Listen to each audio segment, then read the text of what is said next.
작년 여름에 상영된 영화 중에 설국열차라는 영화를 여러분 혹시 보신 분도 계실 거라고 생각합니다.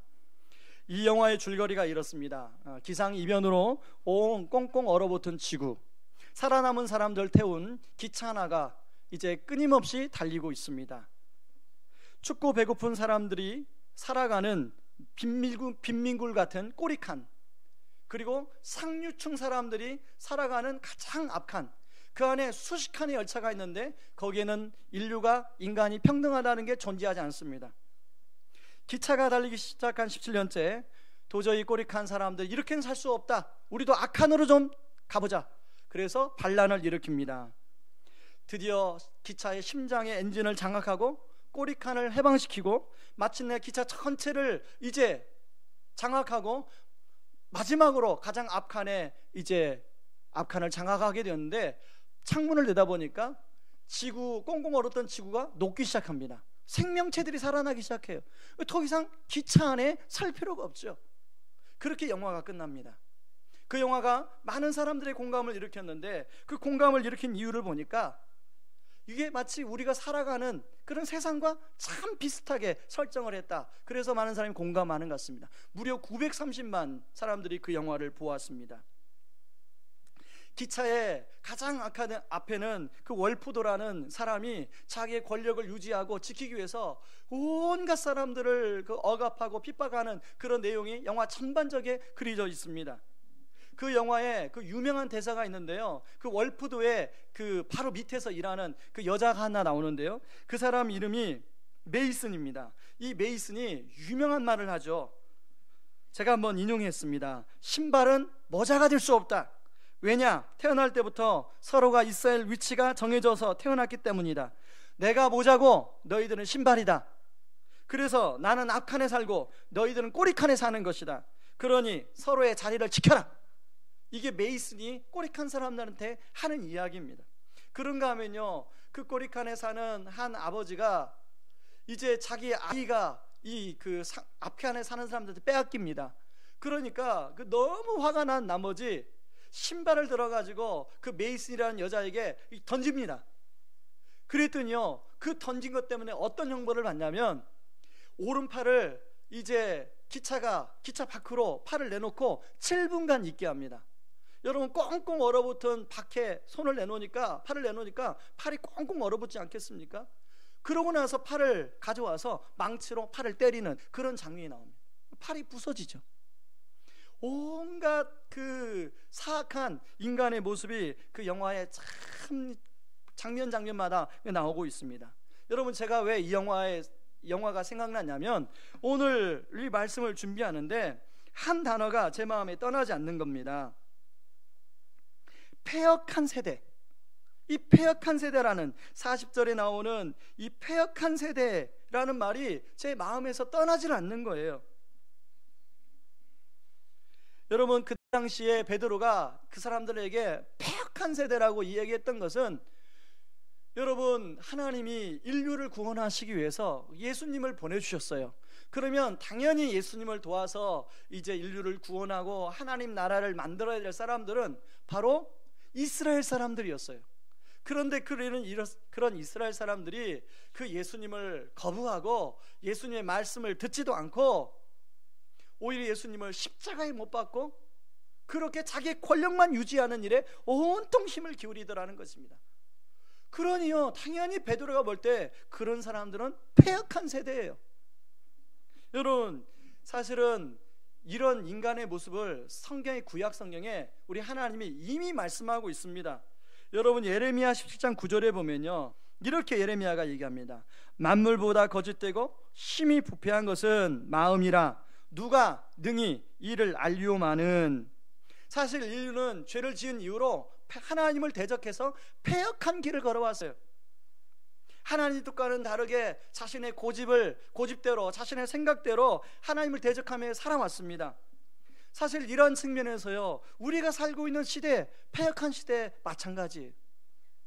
특히 포스트 모더니즘의 영향을 받아서 이제 절대 진리가 사라졌어요. 그래도요, 우리 60년대, 70년대, 80년대는 절대 진리가 있었어요. 전도를 하면 사람들이 전도의 말에 귀를 기울였어요. 요즘에는요, 전도를 하면 사람들이 귀를 약물해요. 그게 무슨 영향이냐면 포스트 모더니즘의 영향이에요. 모든 진리가 상대화됐어요. 진리가 너무 많아졌어요. 그래서 사람들은 자기가 생각하고 있는 생각이 진리라고 믿어요. 다른 사람의 말을 절대 믿지 않아요. 그러다 보니까요, 여러분, 자기가 생각하는 게 진리라고 믿었는데, 여러분 인생을 살다 보니 내가 생각하는 게 진리가 맞습니까?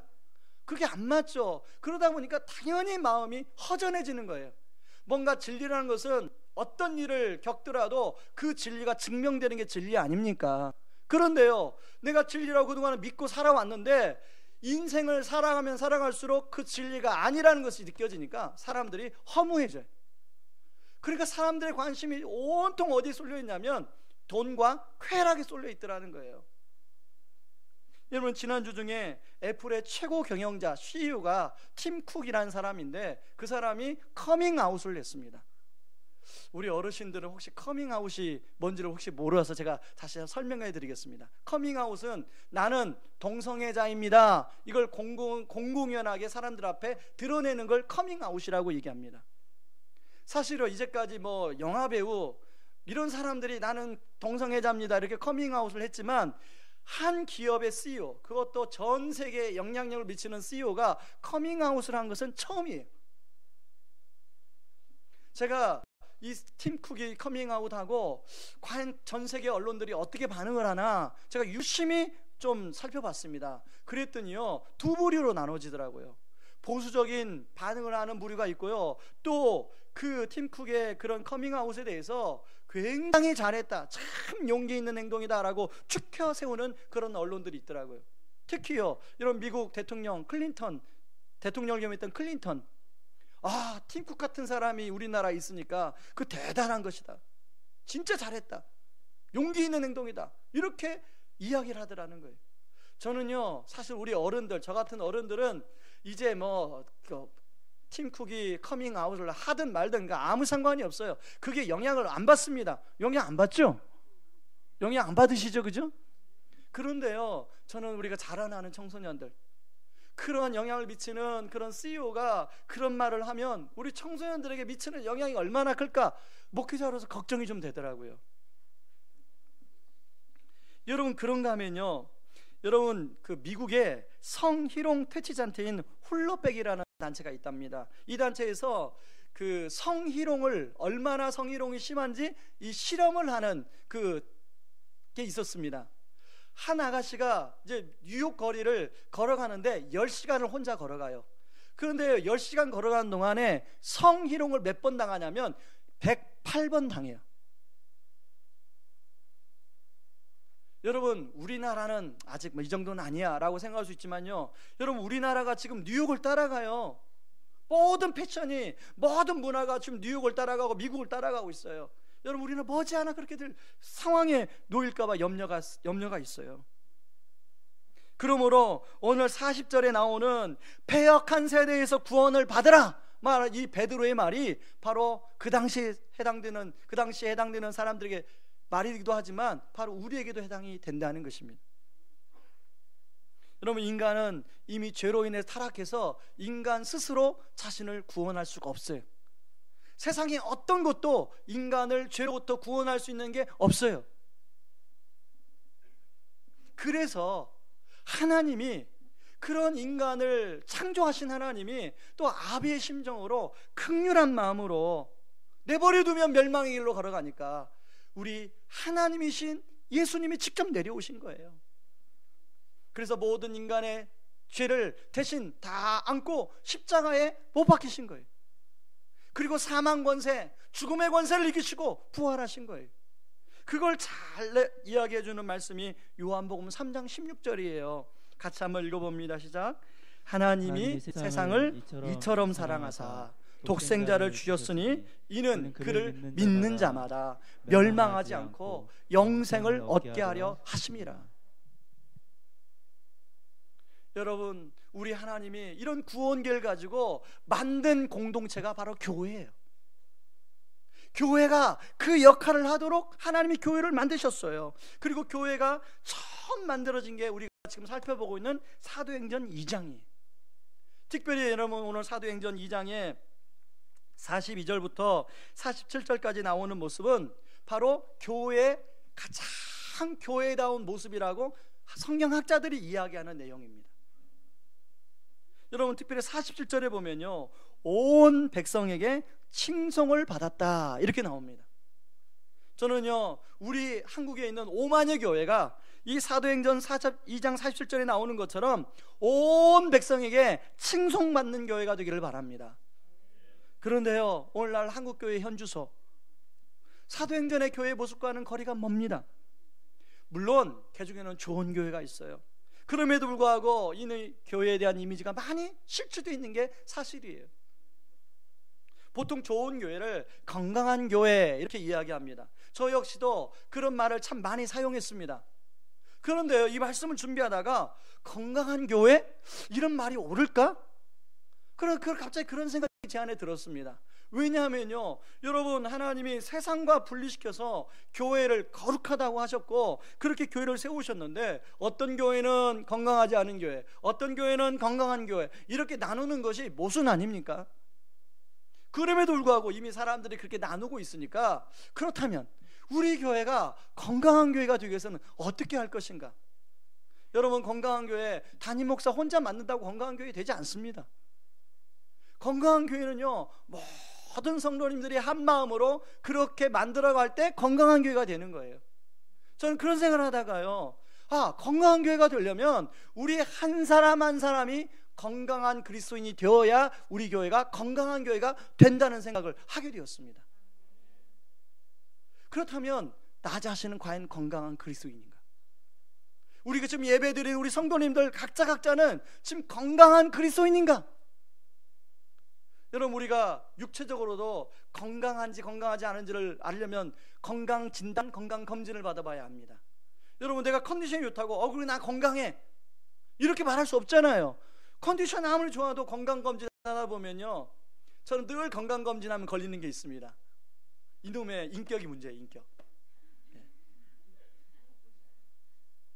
한 30대 후반부터 그 지방 아무튼 그거 줄이라고 계속 경고가 나와요. 여러분 우리가 건강검진하면 이렇게 나름대로 몸이 아픈 곳이 이렇게 이제 드러나는 것처럼 저는요 오늘 예배가 우리의 영적인 건강을 검진받는 그런 예배가 되기를 원합니다. 그래서 우리가 어떤 부분이 지금 잘 되고 있고 아니면 어떤 부분은 우리가 더 노력해야 할지를 건강검진을 오늘 이 말씀을 통해서 함께, 저도 함께, 여러분도 함께 받기를 바랍니다. 그렇다면 영적인 건강 진단의 첫 번째 그 잣대는 말씀 앞에 반응하는 나의 태도는 어떠한가 합니다. 여러분 이제 베드로가 설교를 했어요. 사람들이 그 말을 듣고 어떻게 반응하고 있습니까? 37절에 보니까요, 그들이 이 말을 듣고 마음에 찔려 베드로와 다른 사도들에게 물어 이르되 형제들아 우리가 어찌할꼬 하거늘. 자, 베드로의 설교를 듣고 사람들의 반응이 마음에 찔렸대요. 여러분 이게 마음에 찔리다는 표현이 우리가 양심의 가책을 느낀다 이런 표현하고 좀 바꿔볼 수 있는데요, 저는 이 마음에 찔려란 표현이 훨씬 더 우리의 피부에 와닿는 표현 같아요. 여러분 마음에 찔린다는 것은 지난주에 말한 것처럼 성령님이 그렇게 해주지 않으면 마음에 찔림이 있을 수가 없어요. 여러분 우리가 하나님 말씀을 듣고 내 안에 마음에 찔림이 있어야 돼요. 여러분 하나님 말씀은 우리 삶의 기준 아닙니까? 하나님이 우리를 창조하시고 우리의 인생 설교 도면을 가지고 계신 그 하나님께서, 창조주 하나님께서 바로 이 성경 66권 안에 우리가 어떻게 살아가야 하나님 나라를 이루어 살아가는지를 기록해 놓은 게 성경 아닙니까? 그런데 그 말씀이 선포될 때 내 마음에 기준에서 벗어난 어떤 모습이 마음에 찔려야 돼요. 내 생각, 기준에서 벗어난 내 생각이 마음에 찔려야 돼요. 기준에서 벗어났던 내 말들이 마음에 찔려야 돼요. 바로 그게 예배예요. 그런데 마음에 찔림 받고 문 딱 닫고 나가면 다 잊어버리고, 그게 아니잖아요. 마음에 찔림이 있으면 그렇다면 그 다음에는 내가 그렇다면 어찌할꼬, 이게 반응이 나와야 정상적인 반응이죠. 여러분 어찌할꼬 하니까 베드로가 그러면 너희들이 회개하고 죄상을 받고 세례를 받으라고 얘기해요. 그래서 이 사람들이 회개가 이루어집니다. 여러분 사도행전 2장 38절을 같은 목소리로 우리 한번 읽어봅니다. 시작. 베드로가 이르되 너희가 회개하여 각각 예수 그리스도의 이름으로 세례를 받고 죄 사함을 받으라. 그리하면 성령의 선물을 받으리니. 이 말을 듣고 사람들이 철저히 회개를 합니다. 여러분 우리가 회개에 대해서 제가 예전에도 좀 쉽게 설명하려고 김연아 선수의 예를 한번 얘기를 들었죠. 여러분 김연아 선수가 코치로부터 코칭을 받습니다. 그래서 자기의 모션을 지적을 받아요. 그리고 코치가 가르쳐준 대로 다시금 연습을 하는 게 그게 회개라고 말씀을 드렸어요. 여러분 회개가 꼭 종교적 용어가 아니에요. 회개는 내 행동을 바꾸는 거예요. 여러분 운전하는 사람이 운전을 하다가 뉴턴에서 돌아오는 게 회개예요.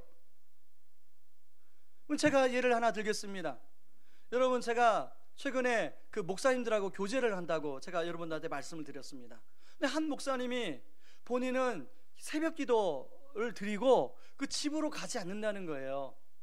근데 사실은요 저는 교회를 개척하고 2년 되었을 때 제가 일주일 병원에 입원한 적이 있거든요.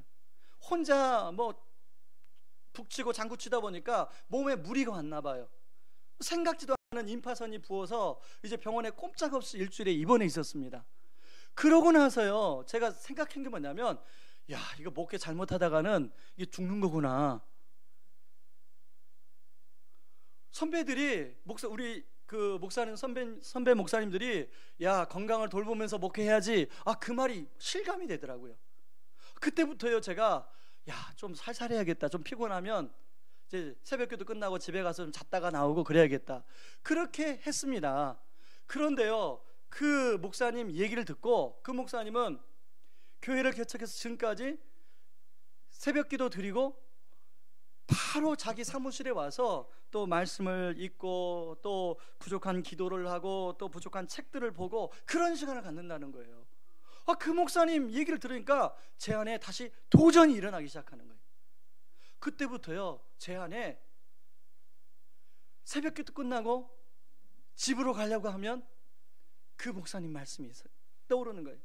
그래서요 진짜 피곤하지 않으면 제 방으로 올라와서 다시금 통독을 하고 또 다시금 또 기도 제목들을 정리하고 그렇게 또 필요한 책들을 읽고 그런 시간을 보내니까요 제 안에 제가 영적으로 유익해지더라고요. 제가 영적으로 풍성해지더라고요. 여러분 회개는요 그런 게 회개예요. 돌이키는 게 회개예요. 행동을 바꾸는 게 회개예요. 여러분 오늘 예배 조금 늦게 오신 분들은 죄송합니다. 죄송한데요 제가 전회교회 섬길 때 갑자기 예배를 드리는데요 하나님이 여러분 보통 교역자들이 저 뒤에 앉아서 주로 예배를 드리잖아요. 근데 하나님이 저에게 책망을 하셨어요. 야 네가 목사라고 뒤에 앉아서 예배 드리냐? 성도들한테는 예배를 사모하라고 하는데 네가 목사라고 뒤에 앉아서 그 목사를 예배를 방관하느냐? 하나님이요 그렇게 책망을 하고 제가 어떻게 회개를 했냐면 제가요 거기는 네 줄입니다. 이게 본당이 네 줄이에요. 가장 오른쪽 앞에서 세 번째 줄 자리에 제 자리를 했어요. 이 성도들이 옆에 앉아. 아마 처음에는 저 성도님들이 옆에 앉으니까 어색하더라고요. 그런데요 그렇게 앉아 계속 예배를 드렸더니 우리 동역자들이 하나하나 영향을 받고 제 옆자리로 오는 거예요. 지금은요 아마 일부 예배 7시에 일부 예배 드리는데 아마 교역자들은 여기 셋째 줄 넷째 줄 앉아서 거기서 다 예배를 드릴 거예요. 그게 하나 교역자 문화로 정착이 됐어요. 여러분 회개는 그런 거예요. 회개는 성령님이 깨닫게 하시면 돌이키는 거예요. 행동이 바뀌는 게 회개예요. 여러분 오늘 예배를 통해서 이렇게 성령님이 여러분의 행동 어떤 것을 바뀌어지는 역사가 있기를 바랍니다. 여러분 그런 행동이 바뀌면요 누가 행복할까요? 내가 어떤 행동이 바뀌었다. 누가 가장 행복할까요? 같이 살아가는 사람. 같이 살아가는 사람이 가장 행복해요. 그리고 그 다음에 그 주변에 있는 사람이 행복해요. 그리고 하나님이 기뻐하세요. 그런 다음에 부메랑처럼 나중에 돌아와서 자기에게 영적인 유익이 돌아와요. 저는 여러분들 안에 이런 회개의 유익이 있기를 주님의 이름으로 축원합니다. 이처럼 예배를 통해서 우리가 건강한 신앙생활을 한다면 예배를 통해서 마음에 찔림이 있고 회개의 역사가 일어나기를 바랍니다. 그러기 위해서는요, 여러분 말씀을 들을 때 두 가지 질문을 던지셔야 돼요. 제가 여러분 말씀을 들 때 보통 두 대지 내지는 세 대지를 가지고 말씀을 이야기합니다. 여러분 그 대지의 말씀을 여러분의 상황에 끌어와서 오늘 저 말씀은 나에게 맞는 말씀, 저 말씀은 나에게 맞지 않는 말씀, 이런 말씀이 아니라 여러분 말씀을 놓고 내 삶을 끌고 들어가셔야 돼요. 그 말씀에 비추어서 나는 어떤가를 비춰봐야 돼요. 그럴 때 성령의 역사가 일어나는 거예요. 그래서 여러분 두 가지 질문을 던졌는데, 하나는 묵상 질문을 던지고 하나는 적용 질문을 던지세요. 묵상 질문은 뭐냐면, 오늘 예를 들어 보겠습니다. 나는 설교를 들으면서 마음에 찔림이 있는가? 자기 삶을 돌아보는 게 묵상 질문이에요. 나는 그동안에 어땠는가? 나는 그동안에 말씀을 들으면 목사님 오늘 조금 준비했네, 목사님 오늘 조금 정성스럽게 했네, 이렇게 판단하는 마음이었는가? 목사님 저렇게 얘기하시면 안 되지. 여러분 사실은 저 역시도 다른 목사님들 설교 들을 때 그렇게 많이 판단했던 사람입니다. 여러분 우리가 그건 올바른 태도가 아니에요. 그건 돌이켜야 돼요. 여러분 우리가 말씀을 판단하는 게 아니라 말씀을 놓고 내 삶을 끌어가고 들어가셔야 돼요. 여러분 이런 은혜가 있기를 주님의 이름으로 축원합니다. 그래서 건강한 신앙생활 할 수 있기를 바랍니다. 그런가 하면요, 두 번째입니다. 영적인 건강 진단. 두 번째는 지속적인 영적 공급을 받고 있는가. 여러분 오늘 42절 말씀을 같이 한번 읽어봅니다. 시작. 그들이 사도의 가르침을 받아 서로 교제하고 떡을 떼며 오로지 기도하기를 힘쓰니라. 여러분 여기 42절의 말씀 보면요, 동사가 가르침을 받아 교제하고 떡을 떼며 기도하기를 힘쓰니라, 다 현재형 동사예요. 여러분 우리 헬라어의 현재형은 영어로 말하면 현재 진행형의 의미입니다. 다시 말해서 이것이 한 번 끝난 게 아니라 사도의 가르침을 계속 받았다는 거예요. 이들이 모여서 계속 기도했다는 거예요. 여러분 우리가 사도행전 1장 그 14절을 살펴볼 때 오로지 기도에 힘쓰니라 라는 단어가 원어로 오로지 기도에 붙들렸다라는 단어라고 말씀을 제가 드렸습니다. 여러분 이들은 주님을 알고 성령을 통해서 마음에 찔림받고 예수님을 믿게 되었어요. 그러고 끝낸 게 아니에요. 그 이후로 주님과 계속적으로 사도로부터 말씀을 듣고 기도하며 계속 주님과 교제하는 교제를 나눴어요.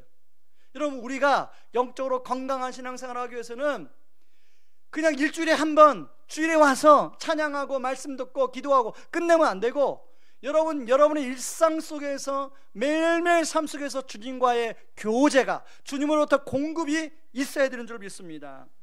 여러분 우리가 섬기는 여명학교가 있어요. 이 여명학교는 탈북자 청소년 학교예요. 남산에 있습니다. 근데 그 여명학교 교장 선생님이 참 우연스럽게도 바로 우리 교회 옆에 살아요. 근데 이 교장 선생님은요, 자기가 낳은 딸이 3명 있습니다. 이미 다 이제 키워서 대학을 졸업했어요. 그런데요, 이 교장 선생님은 뜻이 있으셔서 무려 6명의 남자아이들을 공개 입양을 했어요. 가장 큰 애가 초등학교 1학년인가 2학년인가 그렇습니다. 한 번은요, 작년 크리스마스 때 우리 교회에 이제 이분이 교장 선생님이지만 목사 안수를 받으셔서 용인 어느 교회를 섬기세요. 그런데 이제 그 협동 목사로 섬기는데 그 교회를 못 가서 우리 교회에 와서 예배를 드린 적이 있어요. 6명의 아이들을 밥을 먹이는데요, 입양한 아이들 같지가 않아요. 진짜 친아이들 같아요. 얼마나 애들의 얼굴이 밝은지요. 아빠 엄마한테인데 완전 친엄마 친아빠예요.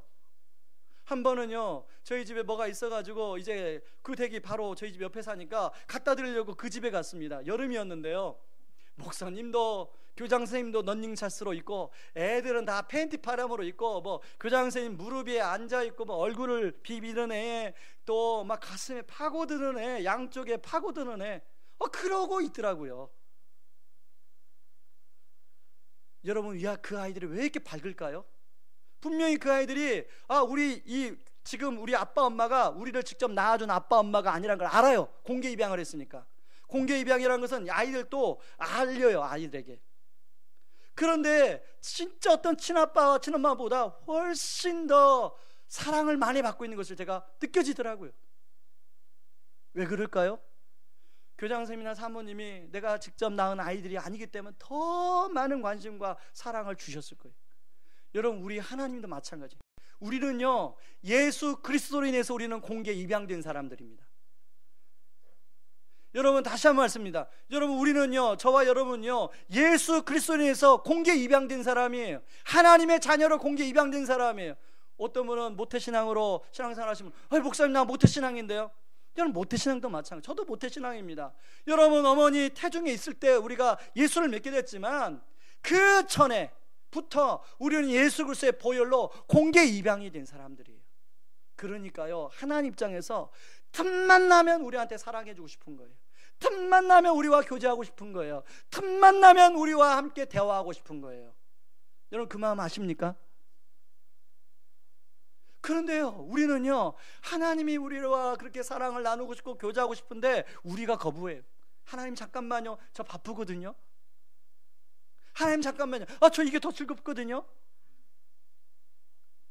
그래서 하나님은 우리와 애야, 내가 너와 교제하고 싶다. 애야, 내가 너와 교제하고 싶다. 끊임없이 성경에서 창세기 1장부터 요한계시록 마지막 장까지 끊임없이 우리한테 이야기하는 이야기의 반복이에요. 그 이야기가.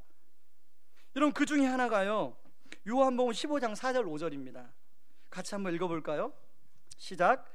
내 안에 거하라, 나도 너희 안에 거하리라. 가지가 포도나무에 붙어있지 아니하면 스스로 열매를 맺을 수 없음 같이 너희도 내 안에 있지 아니하면 그러하리라. 나는 포도나무요, 너희는 가지라. 그가 내 안에, 내가 그 안에 거하면 사람이 열매를 많이 맺나니 나를 떠나서는 너희가 아무것도 할 수 없음이라. 이 말씀에서 말하는 비유가 뭡니까? 우리 주님은 포도나무고 우리는 가지라는 거예요.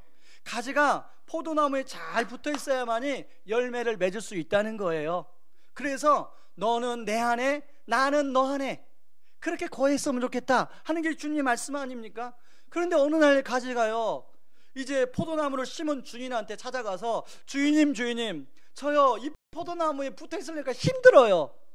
나 못 붙어 있겠어요. 나 잘라가지고요 여기다 심어주세요. 자, 그런 요청을 했다고 가정해 봅시다. 자, 주인이 이제 포도나무에서 가지를 딱 자르는 순간, 여러분, 그 가지가 한 몇 시간은요 잎도 파랗고 달려있는 열매도 이제 그대로 달려 있을 거예요.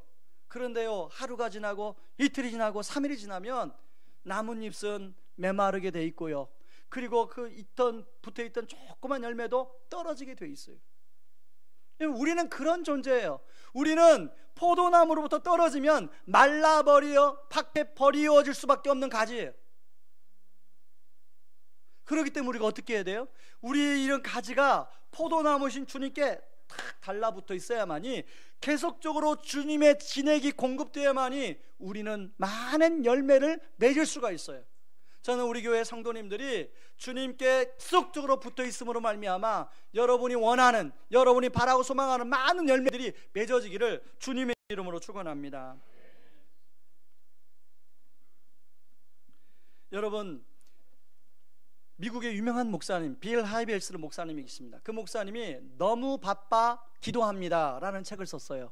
읽어보신 분이 계실 텐데, 뭐 책 내용이 비슷해요. 목사님이 목회에서 그 큰 교회를 목회하니까 얼마나 바쁘시겠어요. 그런데 그 바쁘기 때문에 기도한다는 거예요, 그 목사님은. 여러분이 이런 얘기를 들 때 목사님이니까 당연히 그렇겠지라고 생각하셔서요, 제가 하나 또 예화를 말씀을 드리려고 합니다. 제가 어느 목사님의 설교를 듣다 보니까요, 그 목사님이 자기 교회 집사님 얘기를 하시더라고요. 그 교회 집사님이 경찰, 그 지방의 어느 경찰에 그 청장으로 아마 부임을 했나 봐요. 그래서 목사님, 이제 어느 날 목사님을 좀 신방 와달라고 그래서 요청을 해서 목사님이 신방을 갔대요. 그래서 처음에는 청장실에 들어가 보니까 얼마나 삐까번쩍 의리의리합니까? 그 청장실에서 이렇게 이제 신방 예배를 드리려고 하는데, 목사님 잠깐만요. 목사님 저 잠깐만 따라오셔서 거기에서 제가 인도해 주는 곳에서 신방을 좀 드려주십시오 그러시더라는 거예요. 그래서 목사님이 그 집사님을 따라갔대요. 그랬더니 여러분, 그 경찰청사, 오래된 경찰청사가 굉장히 좀 건물이 화려하지 않잖아요. 어디 창고 뒤로 이렇게 들어가는데요, 아주 조금 허름한 건물로 들어가더라는 거예요. 그래서 혹시 어디로 데리고 가나 그러고 이제 따라 들어갔더니 어느 방에 들어갔더니 조그만 방인데요, 그 안에 십자가가 걸려 있더라는 거예요. 그래서 목사님한테 그러시더라는 거예요. 목사님, 바로 이곳이 제가 기도하는 기도의 골방입니다. 그분이요, 지방 경찰청에 이제 청장으로 부임을 해서, 여러분 지방의 그 경찰청장 정도 되면 얼마나 문제들이 많이 있습니까? 하루도 다른 문제들이 막 터지고 너무나 분주한 일들이 많은데 기도하지 않으면 안 되겠더라는 거예요. 그래서 점심시간마다 이분이 작정하고 이제 그 기도 어디에서 기도할 수 있을까를 찾다가 우연히 창고를 하나 발견했다는 거예요. 그런데 이제 밑에 그 참모가 자기 청장님이 점심시간만 되면 사라지는 거예요. 그러니까 궁금해. 하루는 궁금해서 그 청장님 뒤를 따라갔어요.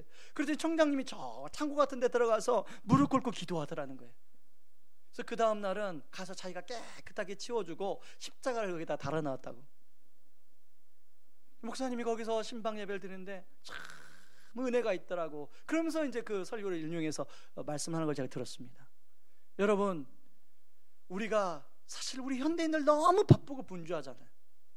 여러분, 아침에 출근하면 저녁에 11시 심지어는 그렇게까지 일하는 분이 많이 계시더라고요. 여러분, 기도의 골방을 어디서 찾으시겠습니까? 제가 예전에요 병원에 입원한 적, 그때 말고요 그 전에 병원에 입원한 적이 있는데요, 아침에 너무 기도를 하고 싶은 거예요. 그 시간이 되니까 우리 성도님들 위해서 중보기도 하고 싶은 거예요. 그래서 제가 곰곰이 기도하는 자를 찾다가 제 차에 내려가서 기도 음악을 틀어놓고 차에서 기도했던 적이 있어요. 굉장히 은혜롭더라고요. 여러분, 여러분의 삶 속에서의 기도의 골방, 그 기도의 골방으로부터 주님이 주시는 그 진액을 공급받는 은혜가 있기를 주님의 이름으로 축원합니다. 여러분, 11월호 날마다 솟는 샘물 나왔어요. 날마다 솟는 샘물, 여러분 다락방 교재만 쓰지 마시고 여러분 그걸 가지고 매일매일 큐티를 통해서 주님과 말씀으로 교제할 수 있기를 바랍니다.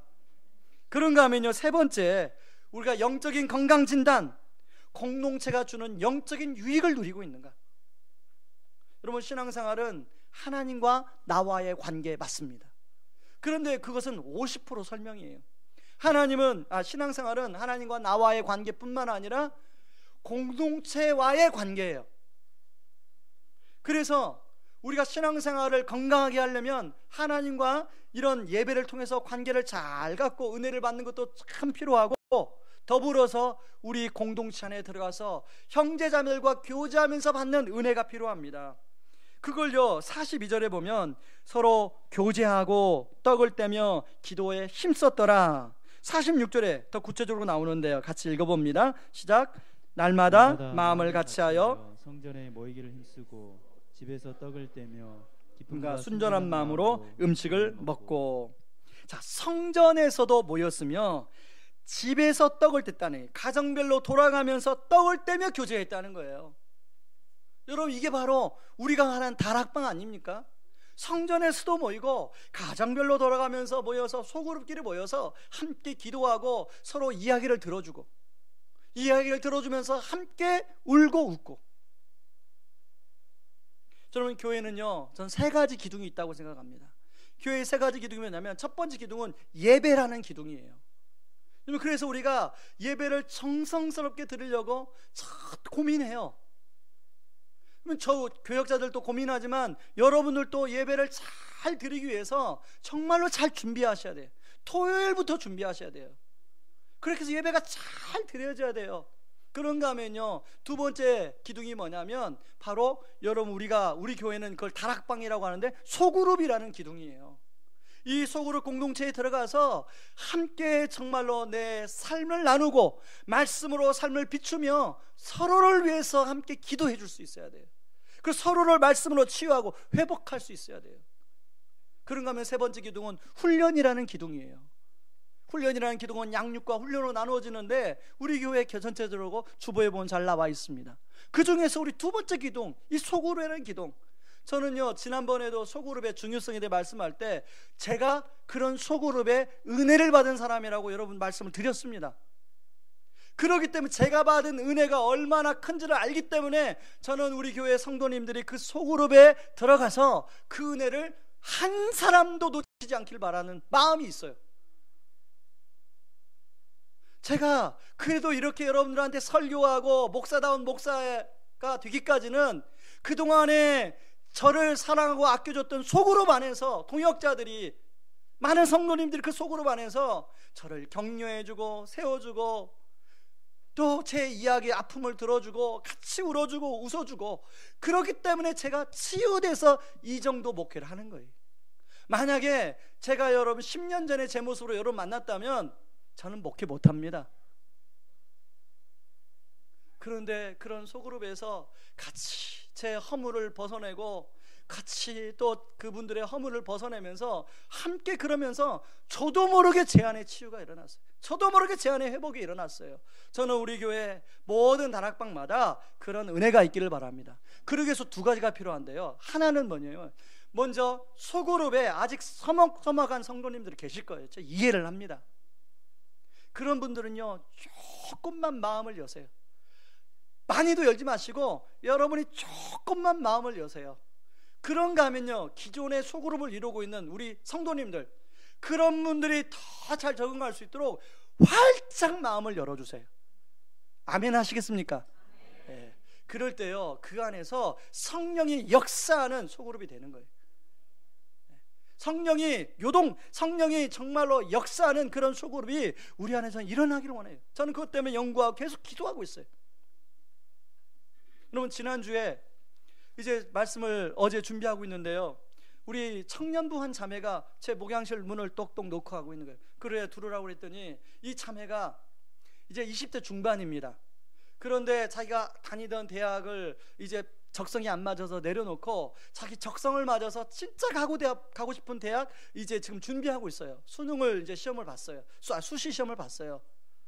그래서 저는요 지난주 2차 시험을 봐서 2차만 봐도 결과가 나온다고 했길래 궁금한 거예요. 자매가 들어오는데 조마조마하고 얘기를 들었더니 자매가 합격을 해서 너무 기쁜 소식을 목사님께 전해주고 싶어서 직접 왔다는 거예요. 그런데 이 자매가 하는 말이, 목사님 제가요 합격한 것은요 전적인 하나님의 은혜예요. 그러면서 얘기하는 뭐냐면, 그렇게 하기까지 이 자매가 들어가기를 원하는 대학은 실기 시험을 100% 보는 대학입니다. 그러다 보니까 아무리 연습을 많이 해도 긴장을 해서 실수하면 떨어지는 거예요. 그런데요 자기가 실기 시험을 보러 1차 2차 보러 가는데 자기 청년부 동역자들이 막 카톡으로 문자로 얼마나 격려를 해주는지, 힘내라고 기도하고 있다고, 이번에는 꼭 합격할 것이라고. 이 자매는 사실 작년에 한번 그 낙방을 했거든요. 그러니까 이제 나이도 있으니까 이번에 꼭 돼야 되는 그런 상황인데, 온 청년들이 그런 마음으로 문자로 격려해 주니까 자매가 힘이 나는 거예요. 이 자매가 하는 말이, 목사님 제가 그런 기도의 힘을 얻고요 진짜 그 실기시험 현장에 가서 떨지 않고 성령님만 의지하려고 그랬어요. 성령님만 의지하려고 그랬어요. 근데 저는요 이 자매가 얘기를 하는데 마지막 말이 참 인상으로 남더라고요. 목사님 저는 합격해서 너무 기쁘지만요 아직까지 제 동생들 후배들은요 지금 수시를 보고 있어요. 그렇기 때문에 목사님 제가 너무나 이렇게 제가 합격했다는 것을 자랑하지 않을래요. 그리고 그런 후배들 동생들을 위해서 열심히 할 수 있도록 옆에서 격려해주고 저도 기도해 줄래요. 그 마음이 너무 예쁘더라고요. 여러분, 저는 우리 교회 공동체가 청년부 GBS 공동체, 그리고 또 우리 주일학교의 그런 반도, 또 중고등부의 그런 소그룹, 어른들 다락방이 그런 서로 품어주고 서로 세워주는 그런 소그룹들이 되기를 주님의 이름으로 축원합니다. 그런가 하면요, 금요일인가요? 우리 교회 지금 사업적으로 굉장히 어려운 성도님을 신방을 만났습니다. 근데 그분이 저는 들려준 얘기가 너무 고마웠어요. 자기가 지금 너무 사업적으로 어려워서 심지어는요 먹고 싶은 것도 못 사 먹는 상황이, 얼마나 힘들면 그러겠어요. 그런데요 우리 교회 한 집사님이 갑자기 전화가 와가지고 자기 있는 데까지 찾아와가지고 자기가 진짜 먹고 싶었던 것을 데리고 와서 사주시라는 거예요. 그리고 온갖 따뜻한 격려의 말을 해주는데요, 너무 힘을 얻었다는 거예요. 그분이 우리 교회 오신 지 얼마 안 되거든요. 그 남자 성도님이. 그런데 그분이 하신 얘기가, 진작에 내가 이런 교회를 만났어야 되는데, 진작에 이런 교회를 만났어야 되는데, 그분하고 헤어졌는데요, 그분 찾아간 남자 집사님 생각해보니까 너무 고맙더라고요. 여러분, 제가 예를 하나 들었지만요, 여러분 사실은 이런 일을 모르게 하시는 우리 성도님들이, 우리 수녀님들이 참 많습니다. 저는 우리 교회가 이런 사랑으로 넘치는, 오늘 초대교회에서 사랑으로 넘친 것처럼 우리 교회가 이런 사랑으로 넘치는 교회가 되고, 이런 다락방이 되고, 그런 공동체의 유익을 우리 모든 성도님이 누릴 수 있기를 주님의 이름으로 축원합니다. 우리 시간에 같이 찬양하고 좀 기도하기를 원합니다. 여러분, 주께 가오니 날 새롭게 하시고 주의 은혜를 부어주소서. 오늘 제가 여러분 던진 말씀은 영적인 건강검진이에요. 어떤 사람은 건강검진을 받다 보면요, 내 병이 발견되면요 마음이 아파요. 그런데요, 저는 이 예배를 통해서 좀 우리 마음이 찢어지기를 원합니다. 그러나 또 하나 원하는 것은 이 예배를 통해서 성령님이 봉합시켜 주시는 은혜가 있기를 바랍니다. 여러분, 이 찬양이 우리 성령님이 봉합시켜 주시는 그런 찬양이 되기를 원해요. 그러기 위해서는 우리가 할 수 있는 게 없어요. 주께 가오니 날 새롭게 하시는 주님 앞에 내가 나아갈 때 내가 새롭게 되는 줄 믿습니다. 주님의 은혜가 부어질 때 내가 새롭게 되는 줄 믿습니다. 우리가 함께 찬양하겠습니다. 주께 가오니, 주께 가오니 날 새롭게 하시고 주의 은혜를 부어주소서.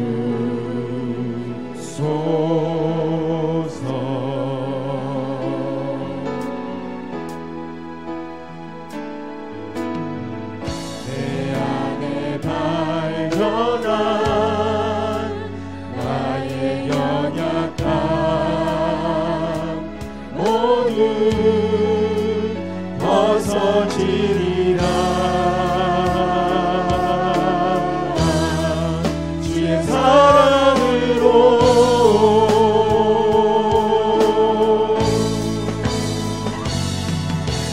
주 사랑 나를 붙드시고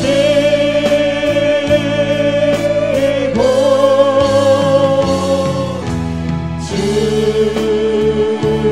곁에 날 이끄소서.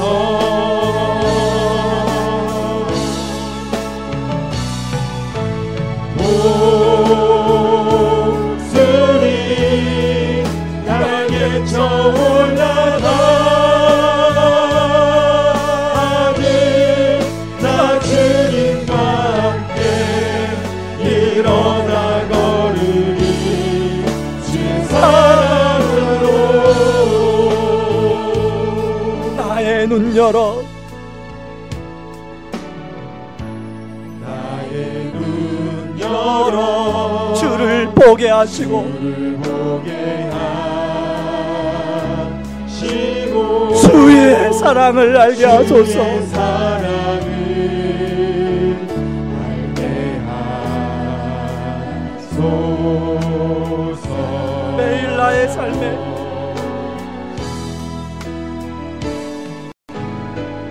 매일 나의 삶에 주의 뜻 이루어지도록 이루어지도록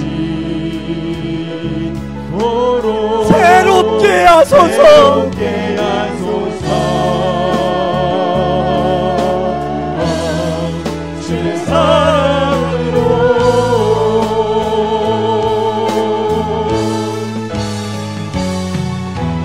주 사랑 나를 붙드시고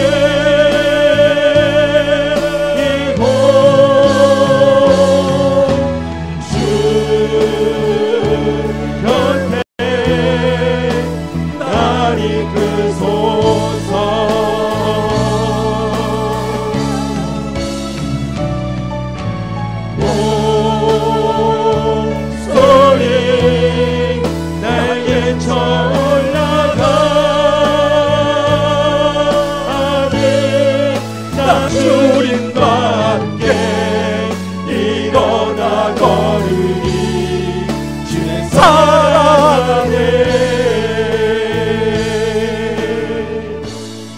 여러분, 영적인 건강검진을 하다 보면 병이 발견되면 마음이 아파요.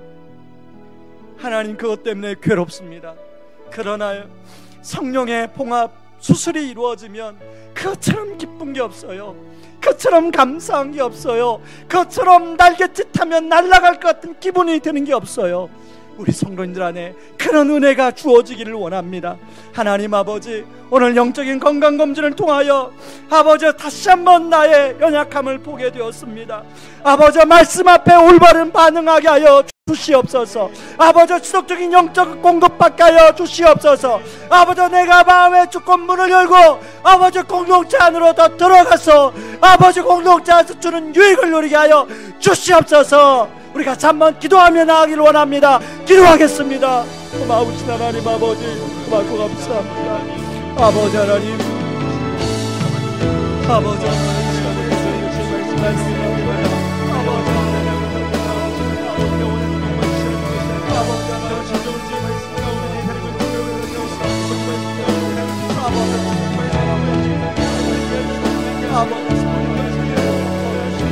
봉합수술을 하여 주시옵소서. 그 안에 치유하는 은혜가 있게 하여 주시옵소서. 그 안에 회복시키시는 은혜가 있게 하여 주시옵소서. 아버지 하나님과 아버지 앞으로 아버지 말씀 내가 올바른 마음 아버지 마음의 즐거움을 하여 주시고 아버지 어찌할꼬 아버지 심각하게 고민하게 하시고 돌이키는 은혜가 있도록 하나님 도와주시옵소서. 아버지 하나님 지속적으로 아버지 영적인 공급이 되기를 원합니다. 아버지 내가 아버지 하나님 하나님의 사실을 잊지 않게 하여 주시옵소서. 포도나무로부터 아버지 떨어져 떨어진까지는 아버지 하나님 아버지 열매도 맺을 수 없습니다. 아버지 내가 여기는 가진 않습니까? 아버지 우리 여기는 가진 않습니까? 주여 은혜를 베풀어 주시옵소서. 아버지 하나님 아버지 죽음을 공동체에서 아버지 은혜를 누리게 하여 주시옵소서. 아버지 우리 구역자들 안에 먼저 이 수고를 통하여 은혜를 누리게 하여 주시고 아버지 이 은혜가 전도에 올라갈 수 있게 하여 주시옵소서. 아버지 우리 나라상마다 아버지 판단하고 정리하는 것이 아니라 감싸주고 덮어주고 세워주는 은혜가 있게 하여 주시옵소서. 함께 아파하며 울어주게 하여 주시옵소서. 치유하며 회복하는 은혜가 있게 하여 주시옵소서. 다시 이렇게 세워주는 은혜가 있게 하여 주시옵소서. 오 하나님 아버지 하나님 아버지 우리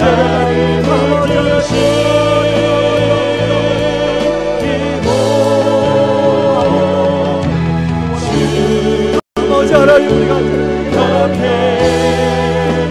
날 이끄소서.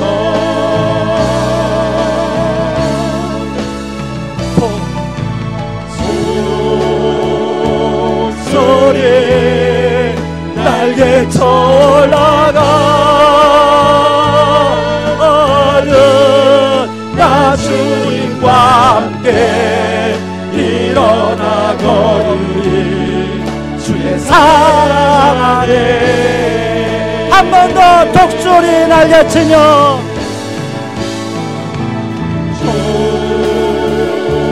독수리 날개쳐 올라가